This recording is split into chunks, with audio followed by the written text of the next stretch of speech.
Իսրայելի և Պաղեստինյան Համասի միջև հրադադարը միջնորդած Միացյալ Նահանգների, Եգիպտոսի, Կատարի և Թուրքիայի առաջնորդները Շարմ էլ-Շեյխում երեկ ստորագրել են Գազայի հատվածում հրադադարի մասին համաձայնագիրը, որի համաձայն երեկ ազատ արձակվեցին իսրայելցի բոլոր պատանդներն ու պաղեստինցի մոտ 2000 բանտարկյալ։ Դոնալդ Թրամփի խաղաղության 24 կետանոց ծրագրի առաջին փուլի արդյունքը համարվող համաձայնագրում կողմերը հաստատում են, որ ձգտում են տարածաշրջանում խաղաղության, անվտանգության և համատեղ բարգավաճման համապարփակ տեսլականի, որը հիմնված է փոխադարձ հարգանքի և ընդհանուր ճակատագրի սկզբունքների վրա։ Փաստաթղթի ստորագրումից հետո ԱՄՆ նախագահը հայտարարել է, որ սա պատմական օր է թե Մերձավոր Արևելքի, թե ողջ աշխարհի համար։ Թրամփի խոսքով համաձայնագիրը ոչ միայն վերջ է դնում Գազայի պատերազմին, այլև նոր էջ է բացում Գազան վերականգնելու համար և ազդարարում է նոր սկիզբ ողջ Մերձավոր Արևելքի համար։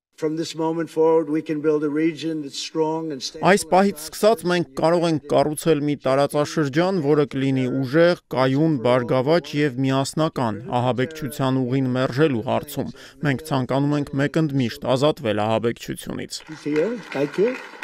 Եգիպտոսի նախագահն էլ ասել է, որ համաձայնագիրը հույսի մի շող է, որը կփակի մարդկության պատմության այս ցավոտ էջերից մեկը։ Աբդել Ֆաթահ Ալ-Սիսին շեշտել է, պաղեստինցիները ևս իրավունք ունեն ունենալու իրենց պետությունն ու որոշելու իրենց ապագան, իսկ իսրայելա-պաղեստինյան հակամարտությունը կարգավորել հնարավոր է միայն երկու պետություն ստեղծելու միջոցով։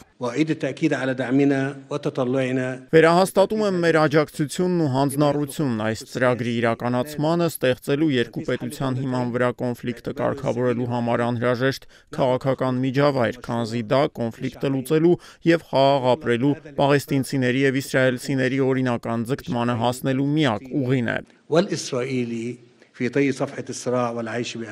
Հակամարտող կողմերը ներկա չէին համաձայնագրի ստորագրմանը, ըստ BBC ռուսական ծառայության, Իսրայելի վարչապետը մերժել է Թրամփի հրավերը, պատճառաբանելով, թե պետք է մասնակցի Սիմխաթ Տորա տոնին։ Մինչդեռ Reuters-ը և France Press-ը թուրքական պատվիրակության աղբյուրներին հղումով հայտնել են, որ Թուրքիայի նախագահն է դեմ եղել Իսրայելի մասնակցությանը։ Համաձայնագրի ստորագրումից մեկ օր անց արդեն վերականգնողական աշխատանքներ են կատարվում Գազայում, որն Իսրայելը գրեթե հողին է հավասարեցրել։ Բնակիչներն ուրախ են, որ վերջապես հրադադար է։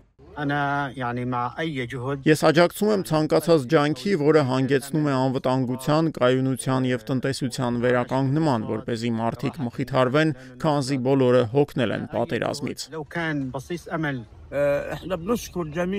Շնորհակալություն ենք հայտնում բոլոր երկրներին, որոնք մասնակցել են հրադադարին։ Շնորհակալ ենք Աստծուն, որ հրադադարը հաստատվեց, որպեսզի մարդիկ կարողանան շունչ քաշել և վերադառնան իրենց տները։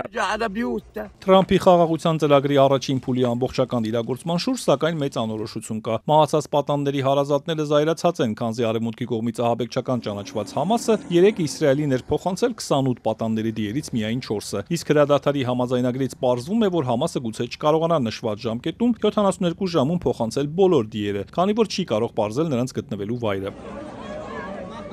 Իսրայելի պատանդների և անհետ կորած ընտանիքների ֆորումը կառավարությանը կոչ է արել կասեցնել հրադադարի համաձայնագիրը, նշելով, որ Համասի կողմից համաձայնագրի խախտմանը պետք է լուրջ արձագանքել։ Իսրայելի պաշտպանության նախարարն էլ հայտարարել է, որ միայն 4 դիերի փոխանցումը կնշանակի, որ Համասը չի կատարում իր պարտավորությունը։ Այս ֆոնին իսրայելական զինուժը Գազայում 6 պաղեստինցու է սպանել, պնդելով, որ նրանք հատել են սահմանագիծը, որտեղ Իսրայելի բանակը խաղաղության ծրագրով նահանջել է։ 2023 թվականի հոկտեմբերին բռնկված պատերազմի հետևանքով ավելի քան 67000 պաղեստինցի է սպանվել, վիրավորվել ավելի քան 69000-ը։ Իսրայելական կողմն ունեցել է մոտ 1200 զոհ։